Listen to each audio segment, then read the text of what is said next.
Wow, you have a lot going on right now, and congratulations to you. The new single, Made for Us, released yesterday. I want you to take us into the process here, the songwriting process and the inspiration behind it, Nick. Yeah, so recently when I've been recording music by myself, I like to have a lot of intent and thought behind it. Every time I write a song, I say, all right, well, what can I do content-wise that can kind of like pair up with it?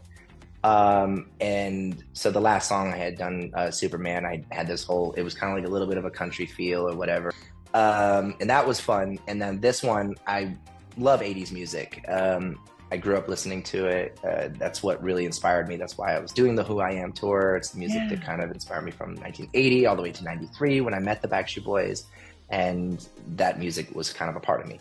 So I said, well, I'm going to do an 80s throwback kind of feel song. So I wanted to make sure I had the synths in it. I wanted to make sure that, you know, it had some of those drums that are reminiscent of those times. But it had to be a really good song. And I had been writing a bunch of songs with my friend Brian Shackle, and we came up with this one. I was like, oh, this is great. And so lyrically, we started adjusting it. And I said, okay, maybe this could be like almost like a fan dedication video. I had this idea, well, maybe we'll have the fans submit, you know, a bunch of footage of us throughout the years. It could be me on stage, it could be whatever, since the beginning of time. And we'll put them in the music video. And so we did a lyric video, put them in there, and now the music video is coming next. I don't know, it's just totally 80s, totally throwback, totally retro.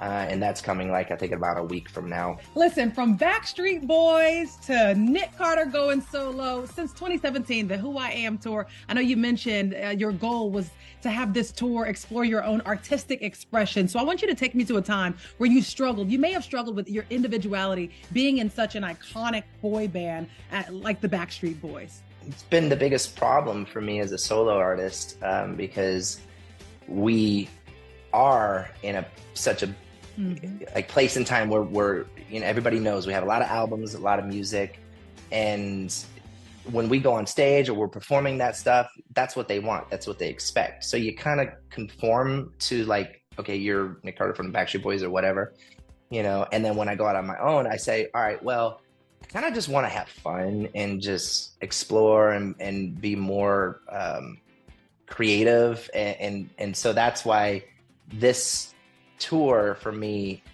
why I called it the Who I Am tour, because I wanted it to be the music that inspired me to be who I am. But then once I got out on tour, I started to realize that it was more than just that. You know, it was taking my time, having a conversation, giving stories, having them feel, you know, the pain and the hurt, and see me just as who I am. And not just this Backstreet Boy or whatever. You know, I am no different, even though I'm a performer and a singer and dancer, and I've done this since I was 12 years old. I've never looked at myself as being different than anybody. I'm just a regular guy like everybody else out there. I just happen to have fallen into this type of life where I am an entertainer. And so that really comes out in the show, for the Who I Am show. So it's therapeutic. Speaking of therapeutic and the pain and the greatness, I want to take a moment to pivot, you know, with respect, Nick. I want to ask you, how are you doing? I know it's been 1 year, almost 1 year, November 5th, since your brother Aaron's passing. How are you doing? It's still unbelievable to me. When I think back and I get to these holidays like Halloween, and these are like moments and milestones and times when I've actually shared those memories with my brother and with my family, good times. And even though I'm sharing it with my kids and my family now, it's still, there's times when I sit by myself or if I'm in my car and I say to myself, this is unbelievable. Like, how's this? So I'm still processing the whole situation and trying to make sense of it, because no matter what he and I had gone through in our lives, we always were able to make amends, always were able to get back to that place. And now I can't anymore. And, it hurts. So Um, yeah, I'm just still processing the whole thing. And sometimes you push it down because you don't want to think about it. Um, and then it comes out like this. So, but I'm hoping that one day I could make sense of it all. My deepest condolences, Nick. My Thank you. deepest condolences. I heard you mention that you push it down, and that can't be easy.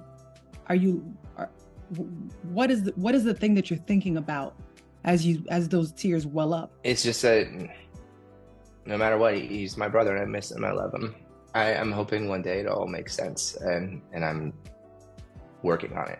I know that this moment has taught you probably to hug your family even tighter. I know you mentioned family. Has the moment kind of taught you to cling on tighter to those babies of yours? Absolutely. You know, my children are my everything. You know, if I lost everything, if I wasn't a Backstreet Boy anymore, if I didn't have the opportunity to still perform for people and entertain them, as long as I still had my kids and still had my family, I'd be okay. It doesn't, all this other stuff on the outside doesn't matter to me.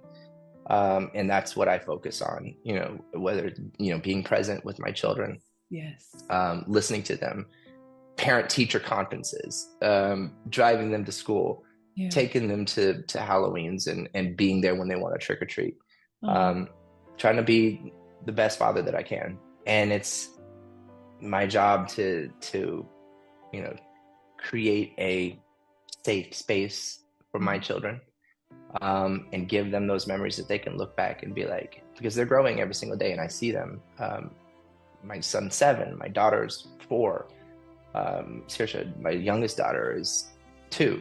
One day I look forward to being to really be able to talk about everything and to say the things I want to say. You know, again, I think there's a time and a place for that, and I look forward to that in the future. I really do. I want to ask you this, almost congratulations, pivoting 10 years, almost 10 years with Lauren. That's an amazing thing. April 2014, all the way to now, at the end of 2023. So almost happy 10-year anniversary. Thank you. What is one thing that's been that key to the glue and the success of this marriage?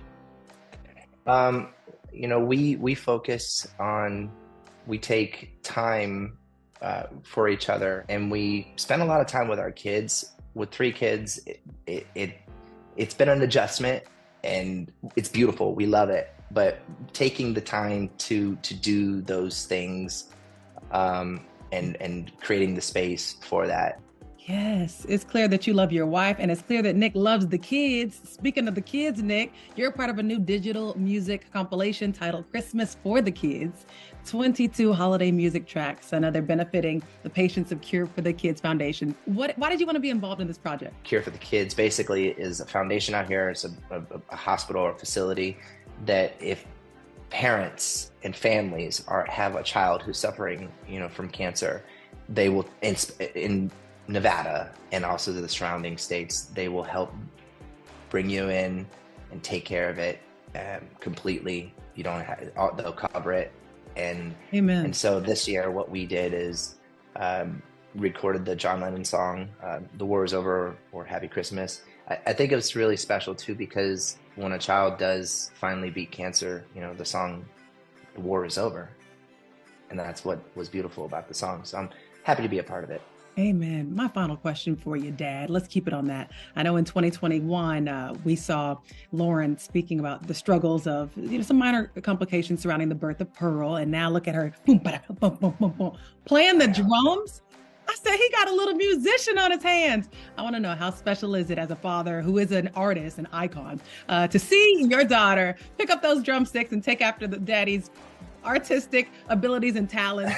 You know, seeing Pearl, because we had, you know, Pearl was born right during COVID, and there was so many things that we just weren't prepared for, you know, with the NICU and all these other things, and her having lung issues and And now seeing her the way she is, and she's just a spitfire, and I'm so happy and proud that she's in our world.